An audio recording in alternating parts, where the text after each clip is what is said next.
Good morning student और good evening. आप जिस टाइम भी ये वीडियो देख रहे हो, तो हमारा नेक्स्ट टॉपिक है सॉल्युबिलिटी, है ना। Solubility it is the lecture number 8। तो हमें सॉल्युबिलिटी पढ़ना है पहले। तो सॉल्युबिलिटी क्या होता है, यहाँ पे डिफाइन किया गया है।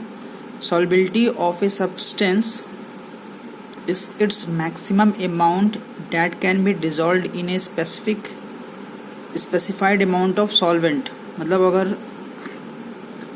तो सॉल्यूशन कैसे बनेगा, सॉल्यूशन अगर हम सॉल्यूट को सॉल्वेंट में डिज़ोल्व कर रहे हैं, सॉल्यूट को सॉल्वेंट में अगर हम डिज़ोल्व कर रहे हैं तो सॉल्यूट क्या होगा, तो वो सॉल्यूट सॉल्युबल होगा उसमें। तो सॉल्यूट का मैक्सिमम अमाउंट, यहाँ पे क्या लिखा है, मैक्सिमम अमाउंट। तो सॉल्यूट का maximum amount that can be dissolve, जो डिज़ोल्व किया जा सकता है किसी भी स्पेसिफाइड अमाउंट ऑफ सॉल्वेंट। मतलब आपने अगर सॉल्वेंट का वॉल्यूम फिक्स कर लिया है तो उसमें आप मैक्सिमम सॉल्यूट कितना डिज़ोल्व कर सकते हैं, तो वो जो सॉल्यूट होगा उस सॉल्यूट का क्या होगा, ये सॉल्युबिलिटी होगा।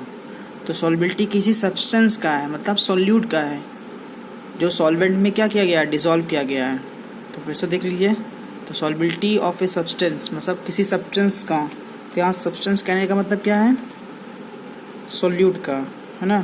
तो यहाँ पे किसका बात कर रहा है, सॉल्यूट की जो सॉल्युबिलिटी होगा क्या होगा कि उसका मैक्सिमम अमाउंट जो डिज़ोल्व किया गया है किसी स्पेसिफिक अमाउंट ऑफ सॉल्वेंट। ठीक है, सॉल्वेंट को आपको स्पेसिफाइड रखना पड़ेगा, अमाउंट फिक्स करना पड़ेगा। अगर आप वॉल्यूम बढ़ा देंगे तो सॉल्युबिलिटी क्या होगा, और उसमें नंबर जो अमाउंट ऑफ सॉल्यूट है और ज़्यादा सॉल्युबल होगा, तो सॉल्युबिलिटी चेंज हो जाएगा। नेक्स्ट है फैक्टर अफेक्टिंग सॉल्युबिलिटी। तो सॉल्युबिलिटी कौन कौन से फैक्टर है जो उसे अफेक्ट करता है, तो यहाँ पे 3 फैक्टर लिखा गया है। पहला है nature of solute and solvent, solute और सॉल्वेंट का नेचर कैसा है। सेकंड है टेम्परेचर एंड थर्ड है प्रेशर। तो सॉल्युबिलिटी को जो अफेक्ट करने वाले फैक्टर्स है वो 3 है, nature of solute and solvent, second is temperature and the last and third that is pressure. तो एक एक को डील करेंगे। तो first is nature of solute and solvent. ठीक है, तो जो सॉल्यूट है हमारा है और जो सॉल्वेंट है उनका नेचर कैसा है। नेचर कहने का सेंस क्या है कि नेचर मीन्स यहाँ पर कि जो हमने सॉल्यूट लिया है, जो हम सॉल्यूट ले रहे हैं ना, जो सॉल्यूट ले रहे हैं वो आइदर पोलर होगा या नॉन पोलर होगा। पोलर मीन्स कहने का सेंस आयनिक, है ना, एंड नॉन पोलर कहने का मतलब वो कोवेलेंट नेचर का होगा। तो जो सॉल्यूट है या जो हमारा सॉल्वेंट है, ठीक है, जो हमारा सॉल्वेंट है, इनका 2 टाइप का नेचर हो सकता है, या तो वो पोलर होंगे दैट इज आयनिक भी कह सकते हैं, या तो नॉन पोलर होंगे, कोवेलेंट कह देंगे। तो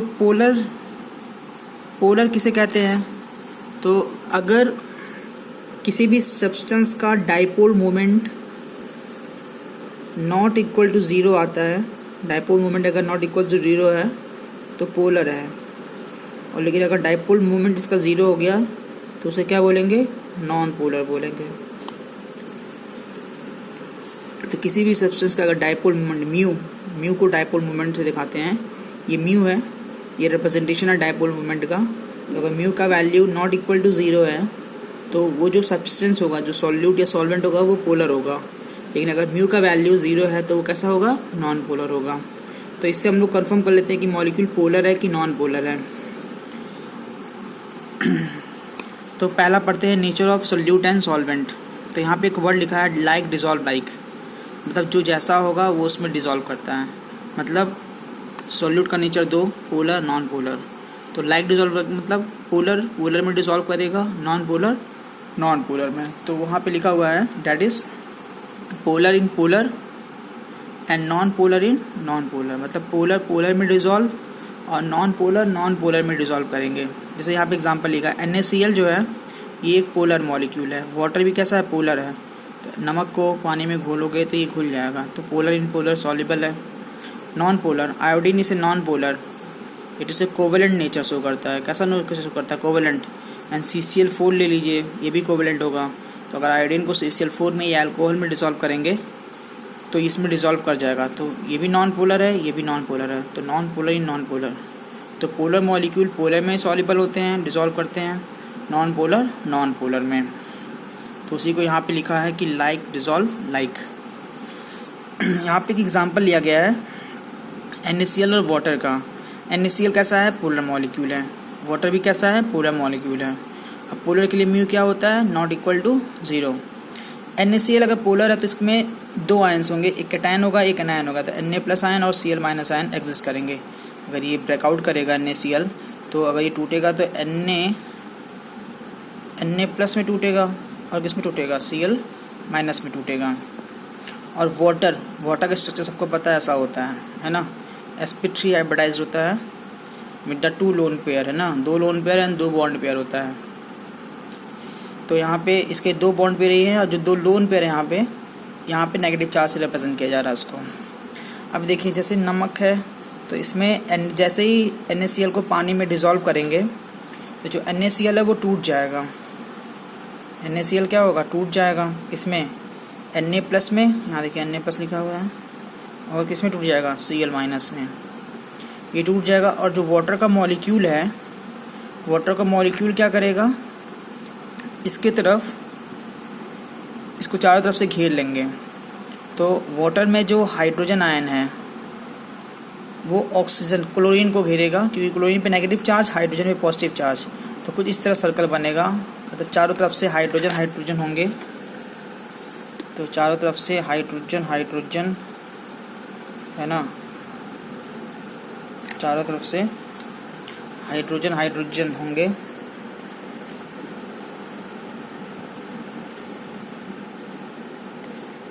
इस तरह कुछ, है ना? और उसी तरह जो सोडियम आयन है उसके तरफ वाटर का कौन सा पार्ट आएगा? ऑक्सीजन वाला पार्ट आएगा। और इसको चारों तरफ से क्या करेगा? सर्कल कर लेगा या सराउंड कर लेगा। तो ये जो कैटायन है या जो एनायन है, इनको वाटर के मॉलिक्यूल जो सराउंड कर रहे हैं, इस प्रोसेस को हम लोग कहते हैं hydration. This is called hydration. मतलब कैटायंस को और एनायंस को जो वाटर के मॉलिक्यूल्स जो हैं वो क्या कर रहे हैं? सराउंड कर रहे हैं या हाइड्रेट कर रहे हैं। तो इस प्रोसेस को क्या कहते हैं? हाइड्रेशन। और ऐसा जब होगा तो एनर्जी क्या होगा? रिलीज होगा। तो याद कर लिए, कभी भी हाइड्रेशन होगा तो एनर्जी क्या होगा? रिलीज होगा। और उस एनर्जी जो रिलीज होगा उसे हम लोग, उस एनर्जी को क्या बोलेंगे? Hydration energy. तो व्हाट इज हाइड्रेशन एनर्जी? तो कैटायंस और एनायन को, कैटायन एनायन को जब वाटर में डिसॉल्व किए तो कैटायन और एनायन की तरफ क्या हुआ? वाटर के मॉलिक्यूल ने उसे सराउंड कर लिया। It is called hydration. और यहाँ पे क्या हो रहा है? एनर्जी रिलीज हो रहा है। तो हाइड्रेशन एनर्जी कैसा प्रोसेस हुआ? एक्सोथर्मिक प्रोसेस हो गया। यहाँ पे लिख सकते हैं जो हाइड्रेशन एनर्जी है ये एक्सोथर्मिक प्रोसेस है हमारा। तो यहाँ पे लिखा हुआ है,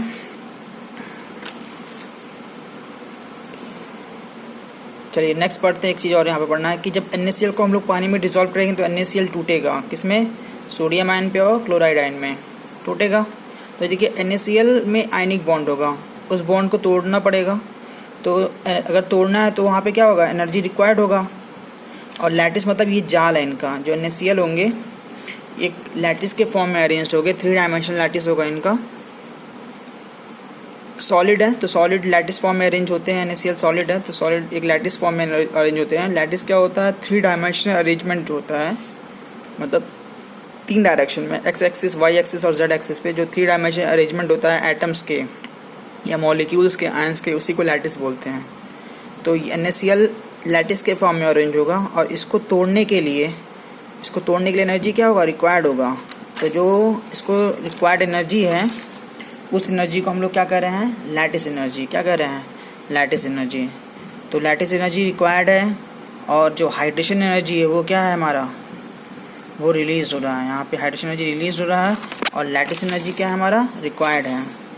तो यहाँ पे एक वर्ड लिखा है, इफ़ लैटिस एनर्जी और हाइड्रेशन एनर्जी में, ये रिलेशनशिप हो कि हाइड्रेशन एनर्जी ज़्यादा हो, अगर हाइड्रेशन एनर्जी ज़्यादा है किससे, हाइड्रेशन एनर्जी ज़्यादा है किससे, लैटिस एनर्जी से, तो जो हमारा कंपाउंड होगा वो क्या होगा, उसकी सॉल्युबिलिटी क्या होगा, हाई होगा। तो अगर कोई भी मॉलिक्यूल सॉल्युबल है या उसकी सॉल्युबिलिटी हाई है, इसका मतलब कि उस मॉलिक्यूल का जो हाइड्रेशन एनर्जी है वो ज़्यादा है किससे, कि लैटिस एनर्जी से।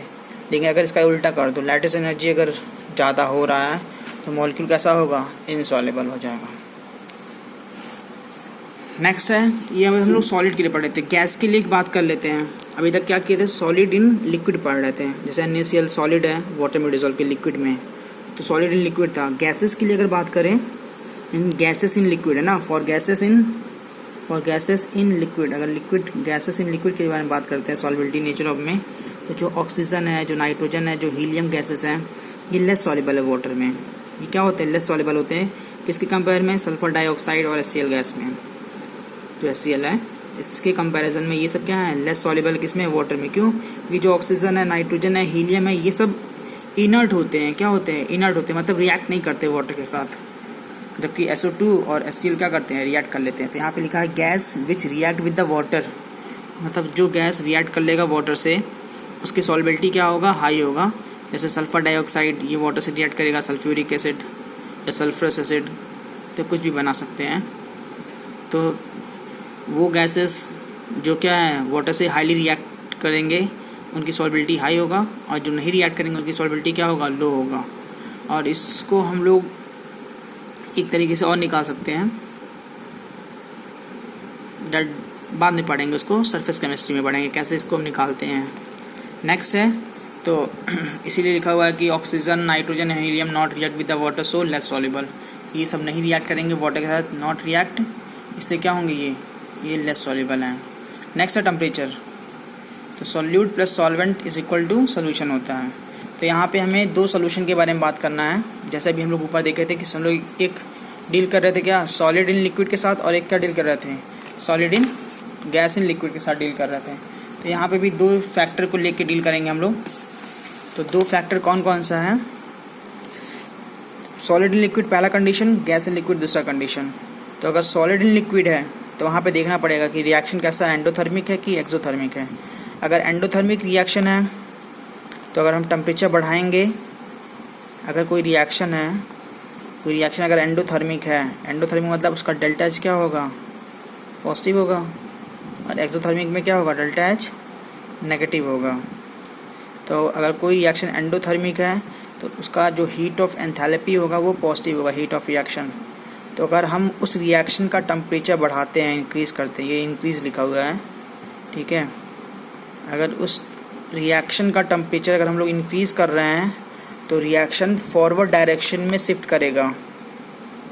तो कैसे, ली चैटलियर प्रिंसिपल, 11th क्लास में पढ़े होंगे आप लोग, ली चैटलियर प्रिंसिपल। तो वहाँ से आप देखिएगा, तो टेम्परेचर बढ़ाने पे एंडोथर्मिक रिएक्शन में अगर हम लोग टेम्परेचर इंक्रीज़ कर रहे हैं उस रिएक्शन का, तो जो रिएक्शन होगा वो फॉरवर्ड डायरेक्शन में जाएगा। मतलब ज़्यादा से ज़्यादा रिएक्टेंट किस में कन्वर्ट होंगे, प्रोडक्ट में, उसी को फॉरवर्ड रिएक्शन बोल रहे हैं। तो उस कंडीशन में जो सॉल्युबिलिटी होगा वो क्या हो जाएगा, इंक्रीज़ हो जाएगा। तो एंडोथर्मिक रिएक्शन के लिए डेल्टा एच पॉजिटिव होता है। रिएक्शन का अगर टेम्परेचर बढ़ाएंगे तो रिएक्शन फॉरवर्ड डायरेक्शन में शिफ्ट करेगा, और जो रिएक्टेंट होगा उसकी सॉल्युबिलिटी बढ़ जाएगा। एग्जाम्पल ऐसे कौन कौन सॉल्यूट है, तो NaCl हो गया, KCl हो गया। एक्सोथर्मिक के लिए क्या है, उसी का उल्टा, इसका डेल्टा एच नेगेटिव होता है। टेम्परेचर बढ़ाएंगे, रिएक्शन बैकवर्ड डायरेक्शन में शिफ्ट होगा, सॉल्युबिलिटी क्या हो जाएगा, घट जाएगा। जैसे है सोडियम कार्बोनेट इन वाटर। और अगर हम लोग गैस इन लिक्विड बारे में बात कर रहे हैं, तो कोई भी गैस अगर लिक्विड में डिसॉल्व कर रहे हैं, तो एग्जाम्पल है किसका, एक्सोथर्मिक रिएक्शन। किसका एग्जाम्पल है, एक्सोथर्मिक का। तो यहाँ पे एक वर्ड लिखा डिसोल्यूशन। तो डिसोल्यूशन एक प्रोसेस है, ठीक है। और ये जो प्रोसेस होता है वो कैसा होता है नेचर में, एक्सोथर्मिक। डिसोल्यूशन क्या होता है बाद में पढ़ेंगे। तो डिसोल्यूशन एक प्रोसेस है और ये कैसा होता है, एक्सोथर्मिक इन नेचर है। तो अगर एक्सोथर्मिक है तो अभी देखिए यहाँ पे भी हम लोगों ने पढ़ा है क्या, कि एक्सोथर्मिक है तो टेम्परेचर बढ़ाने पे सॉल्युबिलिटी क्या होगा, घटेगा। यहाँ पे भी वही चीज़ एक रिलेशन में लिखा है क्या, कि टेम्परेचर और सॉल्युबिलिटी में इन्वर्स रिलेशन है। मीन्स टेम्परेचर बढ़ाएंगे तो सॉल्युबिलिटी क्या होगा, डिक्रीज़ करेगा।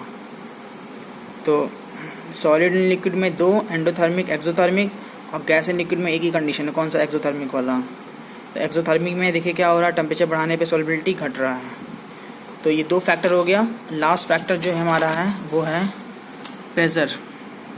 तो प्रेशर में देखिए क्या है कि solubility of solid in liquid में है ना, तो pressure does not have significant effect. तो सॉलिड इन लिक्विड में कोई सिग्निफिकेंट इफेक्ट नहीं होता है, मतलब सॉलिड तो कंप्रेस होगा नहीं ज़्यादा, लिक्विड भी बहुत स्लाइटली कंप्रेस हो सकता है, इसलिए प्रेशर का कोई इफेक्ट नहीं पड़ता है यहाँ पे। तो ये कोई इंपॉर्टेंट नहीं है बहुत ज़्यादा, बस ऐसे ही समझ लेना है। ये इंपॉर्टेंट है। Solubility of gas in liquid, मतलब जो गैस की सॉल्युबिलिटी है लिक्विड में, वो क्या है कि solubility increases with increase in pressure.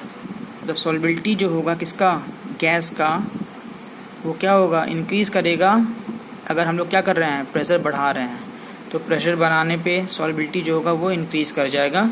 और इसको हम लोग आगे पढ़ेंगे किसमें, हेनरी लॉ में, हेनरीज लॉ में पढ़ेंगे आप, ठीक है, कि कैसे अफेक्ट करता है गैस की सॉल्युबिलिटी लिक्विड में, कैसे अफेक्ट होता है, कहाँ पढ़ना है, Henry law. Thank you for watching.